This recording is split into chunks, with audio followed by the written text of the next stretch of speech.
Hey everyone, it's Mary Ann from the New York City Organization of Public Service Retirees. Our organization usually does a debunking BS page. We have a Facebook page where we post these debunks all the time. And on our website, we also have a page dedicated to debunking bullshit, is what we call it, debunking BS. So we were asked to do a debunk on a section of video that was released by Transit Workers Union Local 100, Rich Davis. And so I would like to share that part of the video with you. It's about 10 minutes, and then we're going to go through it and explain it so you understand why what was said isn't entirely accurate. With the contract. When I spoke about the 2% increase in medical contributions and to 4%, the 4% to 4%, and we fought that off and the chance didn't win. We got more increases on medical coverage. We have a change, and the change is only for people who are 65 and retired. If you're here in this room, this conversation has no effect on you because you're an active member. Okay, now that is not true. It will not affect the people in the room right now because they are employed. However, it will affect current retirees right now, and this will be their future plan. That was not identified to the people that were in that room. And just so you do know, Medicare eligible retirees are two types of people: 65 and over, or those on disability regardless of age. So if you are younger and you get hurt on the job per se, you go on disability, that is your plan. So that is an unfortunate statement because he's not addressing that this plan is their plan. And because he doesn't do that, their brains are just going to shut down and just say, this doesn't affect me. But it does. This is their future. A really big confusion about the medical, and I keep repeating it. Our medical has no change in any way whatsoever. It's enhanced better. I think Latanya forgot to tell the story. You want to tell your own story? She wants to tell her own story about the medical and passive activity. Okay, so I cut out the section where Latanya speaks about her cancer and her treatment and how she has the Aetna plan. She had wonderful care. She had no expenses. Everything was picked up. Hard stop right there.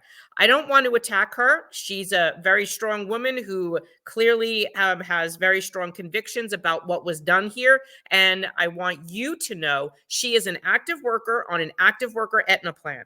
She is not on Aetna Medicare Advantage. Two completely different plans, and they operate completely differently. She does not know what she would have had to go through if she was on Medicare with that diagnosis. So as to not insult her, I cut that part out of the video, and now we're going to focus back on Mr. Davis. Our medical benefits, again, I'm only spending time because the conversation started going around the medical benefits and forgot about everything else we negotiated. The contract was good. And you'll see some extra stuff in the MOU that comes to your house. Please read it. I'm pretty sure I'm forgetting a couple of items. If I remember, I keep speaking. Well, your medical benefits right now is ascending to 7%.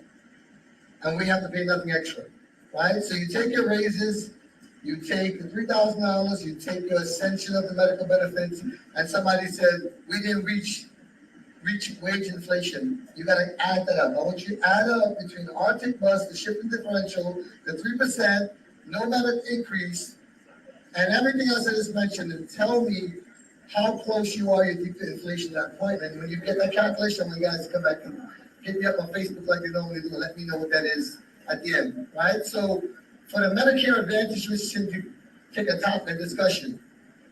65 and over and retired. That's the first criteria. You cannot be working here because if you're working here, you have your medical benefits intact.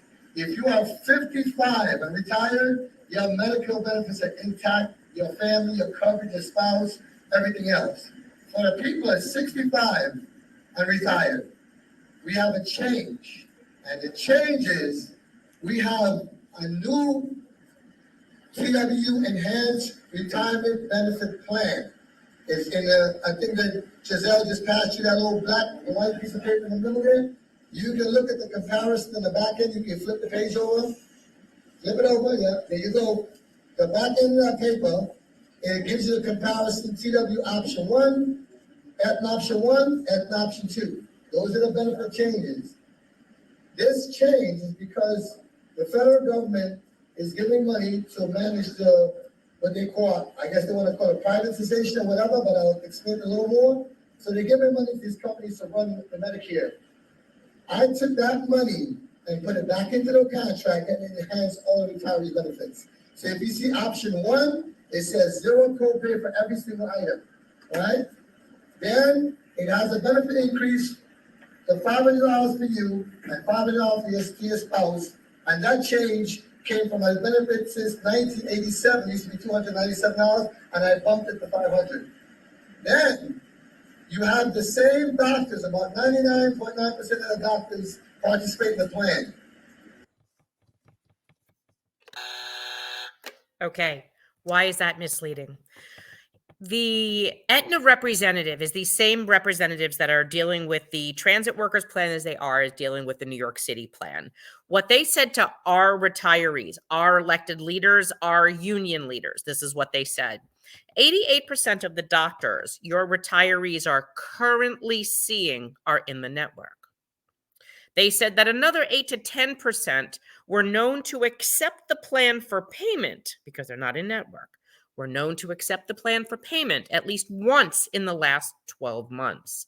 Just because a doctor accepts a payment from them once doesn't mean they'll accept it a second, third, 30th, 50th, 100th time. That does not mean 99% of the doctors are in the network. Aetna cannot say that. And with the over 500 affidavits we have in the New York City case, that Aetna doctors and hospitals around the country are not accepting this plan. And today you're even watching where Presbyterian, Columbia, Weill Cornell are sending out letters that if they can't reach a contract with Aetna by the end of March, come April 1st, they will not be in the network. Their doctors will not be in the network. This is what's happening all around the country. Specialty hospitals like Stony Brook, Mayo Clinics are not in the network. And proof to be told, Memorial Sloan Kettering and Hospital for Special Surgery were not in the network when this started. I am not aware if HSS has signed a contract with TWU yet or with MTA Transit, but because of the outspokenness of the transit workers retirees, as of, I think it was January 31st, Transit signed a 3-year contract with Memorial Sloan Kettering. Prior to that, even though they mocked me and Lloyd and Sam and all the gentlemen that were doing those calls and videos with me, that we kept insisting Memorial Sloan Kettering was not in the network. They were not in the network. We were correct because they just signed an in-network contract with them for 3 years. Now, treatment in that situation will be dependent upon contract renewal, and there's no guarantee that Memorial Sloan Kettering will renew that contract in 3 years. So do not buy the line that 99.999957% of the doctors are in the network. They're not. It is misleading, and it is a numbers game. The other thing you have to know is insurance companies play with the kinds of doctors. If you are a doctor and the doctor is a gastroenterologist and an internist, we consider that, most normal people, one doctor. Aetna considers them 2. And if the doctor has 2 offices, that's 4. That's not real. So when we ask how many doctors are in the network, we always follow it up with the second question of how many belly buttons, meaning how many individual providers, not offices, not dual specialties. How many belly buttons? How many individual providers are in the network? And it is not what they say it is. So bear that in mind because we're already finding that retirees, doctors from transit are not accepting this Aetna Medicare Advantage plan. They'll accept an Aetna product, typically the active worker plan, but they don't usually want HMOs or MA plans. This is an MA plan. You have a package in there that's called Silver Sneakers, where the retiree can join the gym for free. there's meal allowances, there's travel allowances. And to give more emphasis, now a retiree, when they retire, don't have to stay in New York for your benefits anymore. With the new plan, they can go to the 50 states and Puerto Rico and still get the same benefits. You no longer need a P.O. box or a house address here in New York. LaTanya says she moved to Tennessee. Oh my goodness. Okay, so let's break that down. In traditional Medicare, there are no networks. There are only rare prior authorizations for things like motorized durable medical goods or some cosmetic procedures. There are no networks. So if there's no network, 99% of doctors in America accept traditional Medicare. The only few that don't are typically psychiatrists and pediatricians, something you mostly don't have to worry about. That is not the case in here. You can take Medicare traditional and a supplement like you had, your CPPO plan, and go anywhere you want in the United States of America and not blink twice. Unfortunately, what he just said is what you are going to have a problem with the Aetna Medicare Advantage plan. Because even though it's called an ESA, meaning extended service area, that doesn't mean from sea to shining sea you have Aetna coverage.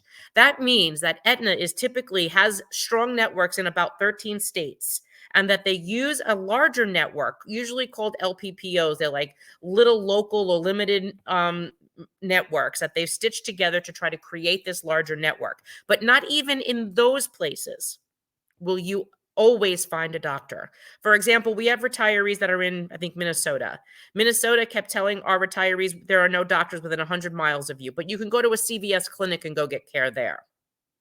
Understand something. That is not true with the Medicare Advantage plan. It is contingent upon where the doctors are. And your contract is unlike the city contract. Now, I'm not going to compare garbage to garbage, but if you want to do that, the transit contract requires you to use a network provider. And if you don't seek proper authorization to do so, the contract specifically states it, I think it was on page 8, that you pay for the health care, especially that it's contingent upon their prior authorization and retrospective reviews where they can change their mind that they don't find something that they may have said you could do medically necessary after they get the bills and the documentation. That is contingent upon Aetna approving it. And you could be on the hook for that. And all of that, any of those costs that come out of your pocket, that for out-of-network providers, which you have to do all the pre-authorization for, not the doctor, if you end up having to pay for it out of pocket and don't get reimbursed, that is not covered under the out-of-pocket cap. Just saying. I guess Danny's going to Puerto Rico, Cap is going to 2 states, or whatever that may be. You get coverage wherever you go from now on, right? And that's an enhancement. And to make it even more concrete, you see in the middle here, you see that highlighted set of words? That's the word you read in the MOU is going to come to this enshrined in a contract. It says there will be no diminishment of health benefits to retirees. So even if the federal government wants to stop paying, the transit has to pick up the benefit because of those words. Now, let me tell you about that. It's interesting that he said that. So what happened, when was there ever a situation that the federal government would stop paying something like this? He is correct in that has happened before. It actually happened in 2017, where the rate, it's called a capitated rate, the rate that Medicare pays these private insurers to administer Medicare, so Medicare does not. It is privatization of Medicare. Trust me when I tell you that. So Medicare is saying, here, Aetna, take this $1,056 a month per person so we don't have to worry about any of this. That's what they're doing. That is privatization of Medicare. Unions should never stand for privatization, because if someone came in to privatize your jobs, I'm sure he'd have a hissy fit. But he's privatizing a public federal health benefit, which is even crazier. That is a problem. In 2017, Medicare reduced what it paid these private insurers. And then, like in the city of New York, when that happened, they said to the city, listen, city, the Medicare is not giving us enough money. You have to pay the difference. The city said, no, we're not doing that. The city said, well, the insurance company said, well, if you're not going to pay the difference in premium, since we're not getting enough from the government, then you need to pass it on to those retirees. City said, no, we're not doing that either. The contract specifically allows the insurance company, and the Aetna contract for the city, which basically is the same bones of a contract for you. It's the same structure. states that if they do not get reimbursed for the difference, if the federal subsidy is ever reduced, they reserve the right to change the benefit. And in 2017, that's exactly what the city insurance company did. They carved out the drug plan, smacked a premium on it. They put copays where they didn't exist and damn near doubled them where they did. And that will happen again because insurance companies like this Aetna Medicare Advantage plan is a for-profit plan. They must make money because they have a fiduciary responsibility to their shareholders, who are more important than you. The contract. And I wouldn't leave until 11, 12 o'clock on the last night until I got that little contract. So, you heard me in the very beginning. My father retired from Jockey Leasing Depot, and he's over that age. Would I negotiate my father's health benefits? You just did. I gotta be a complete moron to do that. Or an idiot because I take care of my father, right? So when people are making these statements, Daddy's not going to be and happy. I'm going to say something for my brother here, the chairman, so you can record me saying this because it's a problem how this comes up, and I'm going to tell you where the problem comes from. So your benefits, option 1 is what I just said to you. Option 2 has a $2,000 reimbursement for you and a $2,000 reimbursement for your family. For your spouse, not your family. You or your spouse. $2,000 each was a $4,000 check. You could choose to go into that option, but it's a risk because if you're a sickly person, there's co-pays in the option, right? Option 1 is no co-pays. If you know you go to the doctor frequently, you go to option 1. If you don't, you go to option 2. You play Russian roulette because the $15 co-pay will deducted from your $2,000. And you start losing your money. But if you know you're in good health when you leave it, you're good to go. You take the second option. The city plan is inferior to our plan, completely inferior. It is not like our plan. The city plan has no option to go into one plan. This is when the transit authority came into that room and said they want to put us all in the CPPO. We said no. We created 2 options. And again, this is only if you're 65 and over and retired. That's the only way this change affects you. 55 years old and retire, you have the same benefits, the same coverage, and even more according to the new. Have to say it again because remember, Medicare is anyone who's on Social Security, disability, and you can't be under 65, or anyone who's 65 and over. Plans you just negotiated. And you can go and research, and you can look at the MOU, and you can go into this contract completely, and I'll come back and stand in front of you and say the same thing again and again. I did not want to send a piece of paper to the depot. I did not want to send a message electronically. I wanted to come in person to person and talk to everyone, whether it's one-on-one in the shop here, to make sure the people who negotiate this contract is accountable and stand in front of you so they can answer every single one of your questions. And that would be me, Willa, Tanya, and Chirolo, the group of us, because at the end of the day, we have to be held accountable because you guys vote for us every 3 years. You guys, we are here as the representative of the union. We are not the union, but we are here. I'm here to protect the younger generation, building them. You can go to the hall right now. You'll see me transform the whole union hall. I push the reps into the field because I don't like people stay in location. The depots are very fortunate because you have a chairman here. Other locations doesn't see a rep about once every 5 years. I want to change that culture so TW could be rebranded. In the midst of change, people don't like change. They say they want change, and when you give them change, I realize they have a problem with change. So I wanted to change the Retirees Association around. Let me add something about that. That is another talking point of the insurance company. You retirees won't like this. They don't like change. No, it's not the change that we have a problem with. It's that you're changing or diminishing our healthcare benefit to something we know is a diminishment, but you are refusing to acknowledge, accept, or research to realize that you just signed something. Put this before your membership body without having read the contract and without realizing what you just did. You did diminish a benefit. You can't say you didn't. If you have retirees that are living in continuing care residential communities, right now they're screwed. Those are typically women. They're typically single women. They're typically women without children.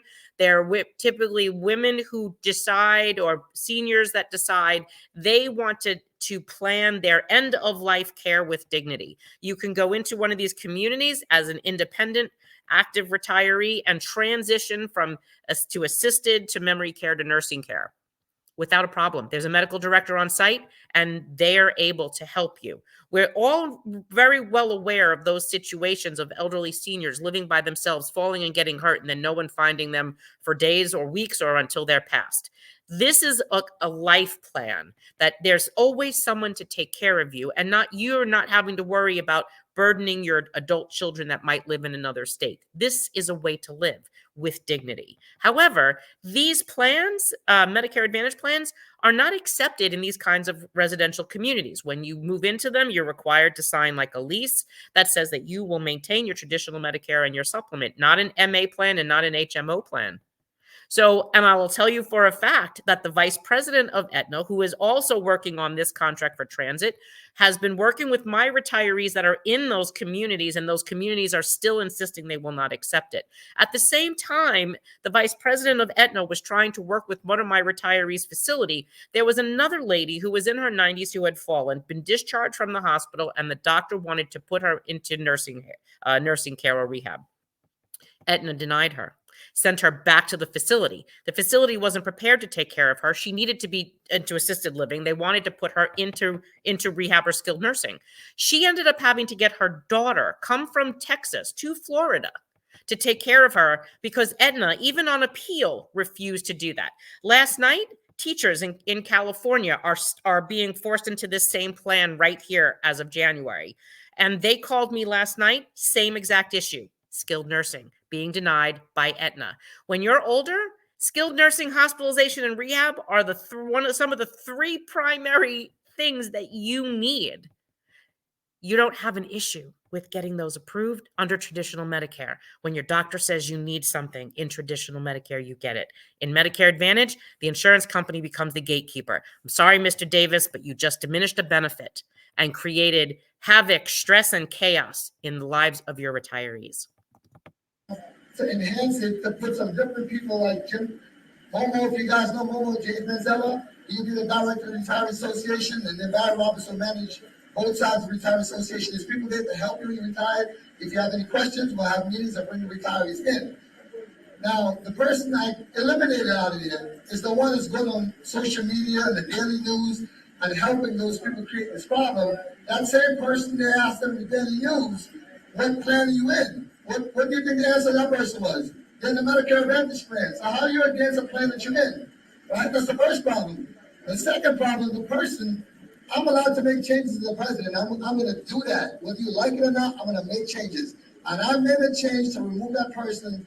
And that person was stealing money, doing all sorts of stuff according to what we did, and did an audit in place. And because they want to stay there and keep their job, after they went on a website that was what, Republicans by night, Democrats by day, talking about campaigning against me. And the person I wanted to record me, because that's who was creating this problem in the background. Right? So without getting into the politics of that, because I don't know half the things of what he's talking about. However, just because a plan works for one person doesn't mean it will work for 29,000 other people. Just because a plan works for you does not mean that it will work for somebody else or their family. By what he did, by forcing you into two Medicare Advantage plans, not allowing you to have that traditional Medicare with your CPPO plan that you could take anywhere around the country with basically no prior authorizations, no network. You could take it anywhere you want to. You've never had any stress. You didn't have any additional costs once you've met the deductible, which was small. This is not that. And just because it may have worked for the retiree president that was before doesn't mean it will work for everybody else. And there's another thing here.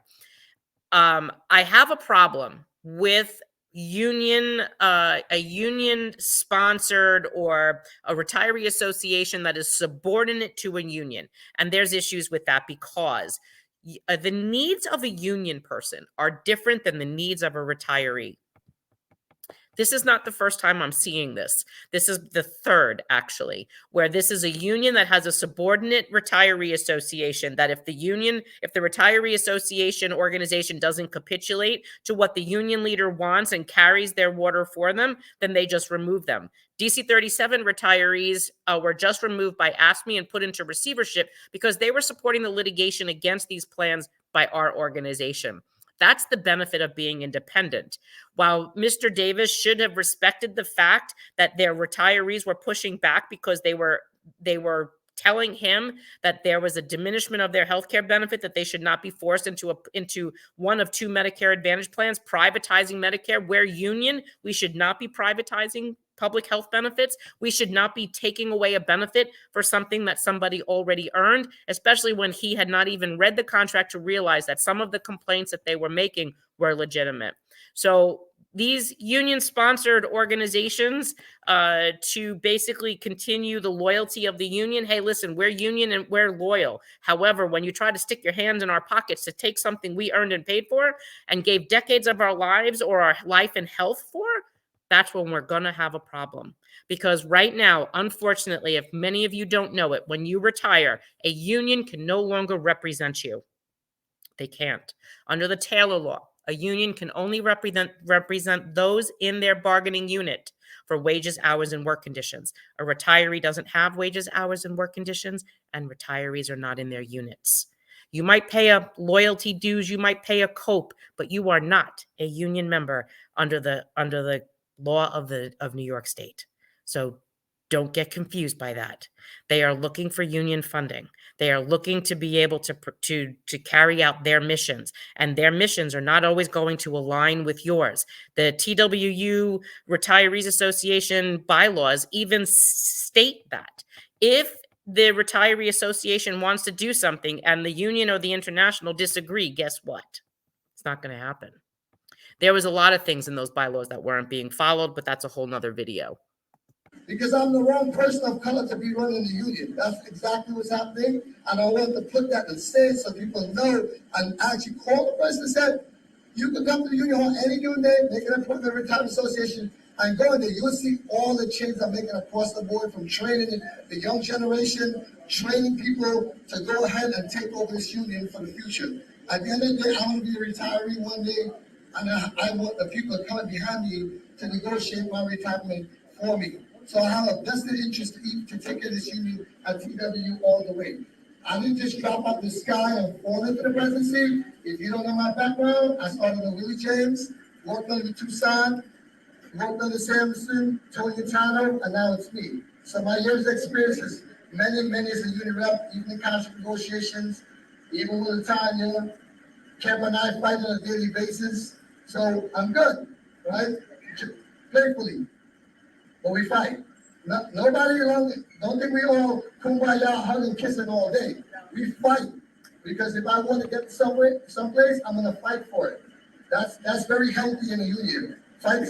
Arguing is okay. For those who think asking the question is a problem, that's a myth. If a union ever tell you they don't want to answer your question, you might as well vote against them next election, because they're going to stand in front of you and answer questions. Like I am doing right now as a president in front of you in the depot. Right? I'm going to touch tier 6 after I open the floor for questions in case some people got to go and come back to you. But I just want to make sure I fully stand here and explain this contract to you piece by piece. We're already past the inflation. So basically, that's the story. Mr. Davis is not accurate on that, and it's important to know where your benefit is changed and how it's changed. How will it affect you? That it will affect your providers. It will affect where you live, especially if you're in one of those CCRCs, continuing care residential communities. You are going to have a problem. We know that for a fact, because even to this day, there's yet another retiree that cannot get treatment the way that the doctors in the continuing care residential community wanted to be able to provide it, because they too were on an Aetna Medicare Advantage plan and they're from Exxon. So this is not going away. Mr. Davis cannot tell you this is not a diminishment of your health benefit. It actually is, and this will add more stress to your life. You will have diminished access to facilities, to specialists, to Mayo clinics, for those types of facilities. If you get cancer, you want the best cancer care that you possibly can get. You don't want to have to worry if they're in network, out of network, prior authorization. This is crazy. And what we tried to explain to him is that you will be dealing with Aetna Medicare Advantage prior authorization procedures for just about everything. And Mr. Davis wants to say that your plan is better than our plan. And like I said, I don't want to compare garbage to garbage. However, one of the things that they did do to the New York City plan was they increased the network by 2 hospitals, Memorial Sloan Kettering and Hospital for Special Surgery. But remember, it's by contract only. And they also temporarily suspended a large chunk of prior authorizations. They still left the most critical ones on the prior auth list, like the skilled nursing rehab hospitalization, which we're not happy about. But those can be added back in every 2 years by the unions, and don't think that they won't do it if they ever need to pull more value out of the healthcare plan so that they can get next year's raise. And what did that cost? In one of the other videos, which we will do, by moving all of your retirees over to Medicare Advantage, the transit system no longer has to pay for the supplement, which was about $250 a month. You take that $250 a month times all of those retirees times 12 months over the length of the contract. That was $72 million a year. What does that equate to in terms of raises? Well, according to the other gentleman on the other video that we'll do next, $38 million is 1% towards your raise. $72 million is 2%. So now you have it. Unfortunately, this is not unique in where a union sells off health benefits for a raise. Sorry, folks. And that's the hard, cold truth.